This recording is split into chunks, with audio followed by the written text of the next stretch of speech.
Un Noël avec la reine des bêtises.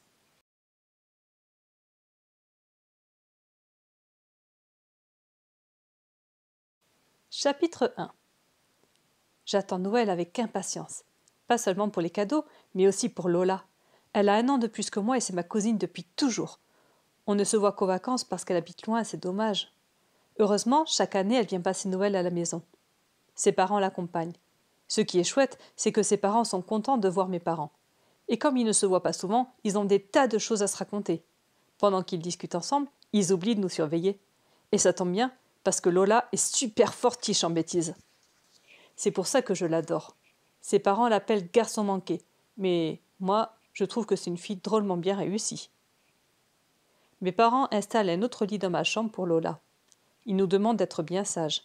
Ils devraient pourtant savoir que, lorsque Jack et Lola sont ensemble, c'est la terre qui tremble. C'est notre devise. C'est Lola qui l'a trouvée dans un livre sur les monstres, même si, dans le livre, les monstres ne s'appelaient pas Jack et Lola. On a adapté. Chapitre 2. Lola est enfin arrivée. On est presque déjà le soir.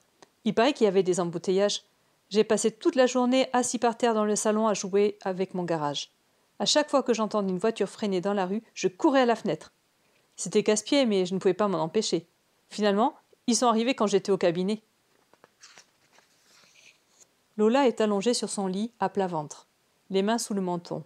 Ses yeux scintillent comme la guirlande électrique du sapin. Comme ma chambre n'est pas grande, son lit est juste à côté du mien. On n'est pas obligé de parler fort pour discuter. On peut se parler à voix basse, ça fait encore plus mystérieux. Le soir de Noël, on a toujours du mal à s'endormir. On est trop excité par les cadeaux.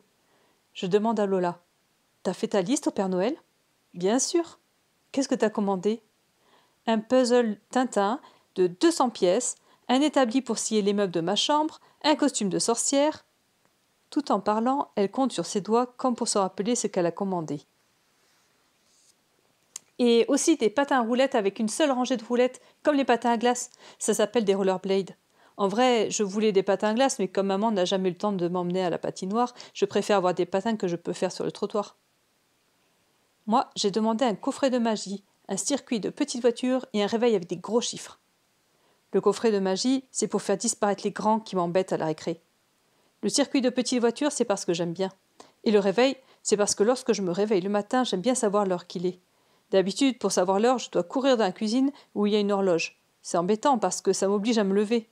Et puis, comme ça, je ne raterai plus les dessins animés à la télé à 7 heures du matin. Avant, j'avais demandé à mes parents de me réveiller pour les regarder, mais ils ont répondu un truc idiot comme quoi, si je dors encore à 7 heures, c'est parce que j'ai besoin de dormir. Lola soupire, déçue.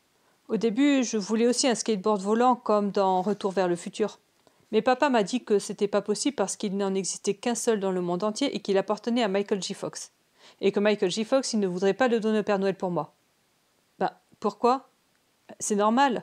Moi, si je l'avais, le skateboard volant, je ne voudrais pas le donner non plus à Michael J. Fox. Et elle a ajouté comme pour se consoler. De toute façon, il doit être tout abîmé. T'as vu comment il le trimballe dans le film, Michael J. Fox ? Il n'est pas soigneux du tout. Ensuite, j'ai raconté que j'avais envoyé ma liste au Père Noël dans le ciel. Quand elle a entendu ça, Lola a fait toc-toc avec son doigt sur sa tempe.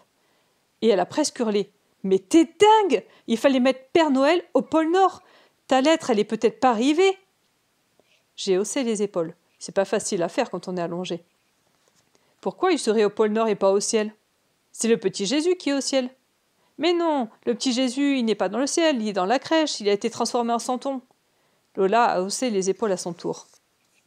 Puis, elle a secoué la tête en tordant sa bouche comme si j'avais dit une énorme bêtise. J'aime pas quand elle fait son intelligente. Je sais bien que je ne suis plus petit qu'elle et que je sais moins de choses. Ce n'est pas de ma faute si mes parents ont oublié de me faire naître en même temps qu'elle. Elle m'a inquiétée avec son histoire de pôle Nord. Je ferme les yeux et je prie pour que le Père Noël ait quand même reçu ma lettre. Lola me donne une tape sur l'épaule. « Viens, j'ai quelque chose à te dire. » J'approche ma tête de la sienne. On a les cheveux qui se mélangent. Lola articule sur le ton de la confidence. « Je vais te confier un secret. Moi, je lui ai téléphoné au Père Noël. Et je lui ai donné ma liste. Mais j'ai bien compris que ce n'était pas le vrai Père Noël qui parlait, c'était un répondeur. Il n'était pas terrible son secret, je le connaissais déjà. Bien sûr, j'ai dit, le Père Noël, il a autre chose à faire que de passer sa journée au téléphone, il doit préparer les cadeaux. Des fois, mes parents passent leur journée au téléphone et après ils se plaignent qu'ils n'ont jamais le temps de rien faire. Lola me chuchote. J'aimerais bien le voir, le Père Noël. Tu l'as déjà vu, toi? Bien sûr, plein de fois. Où ça? Devant les grands magasins, il y en a tous les ans. Lola rigole. Pff, ceux-là, c'est des faux. Moi, je te parle du vrai, du sportif, celui qui fait de l'escalade sur le toit et dans les cheminées, avec la barbe blanche en vrai poil, pas en coton. C'est vrai, une fois j'ai vu un Père Noël avec une barbe en coton. Le même coton que maman utilise pour nettoyer la figure, avec des petits pointillés pour qu'on sache où il faut découper. Attends, a fait Lola en levant ses yeux vers le plafond et en se concentrant très fort. Elle fait toujours ça quand elle cherche une idée géniale. Elle lève les yeux au plafond et elle ne dit plus un mot. Et moi non plus, je ne dois pas parler. Si je parle et qu'elle ne retrouve plus son idée géniale, elle dit que c'est ma faute. Alors j'ai attendu. Longtemps d'ailleurs. Mais j'ai tenu bon, je n'ai pas parlé. Soudain... Yaka, elle a dit. Yaka quoi?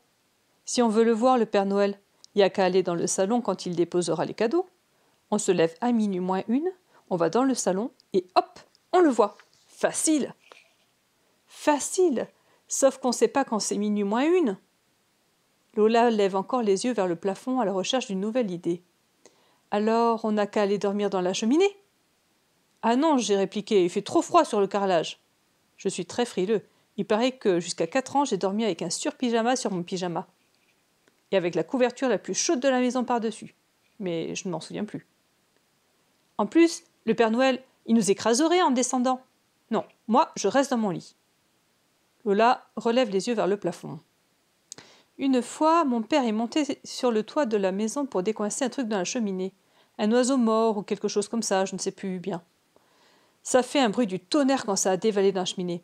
Alors, comme le Père Noël est plus gros qu'un oiseau mort, normalement, on devrait l'entendre quand il descendra dans la cheminée. Il suffit de ne pas s'endormir. Et dès qu'on entend un bruit de tonnerre, on se précipite dans le salon. J'applaudis. Ouais, Yaka! C'était une idée géniale.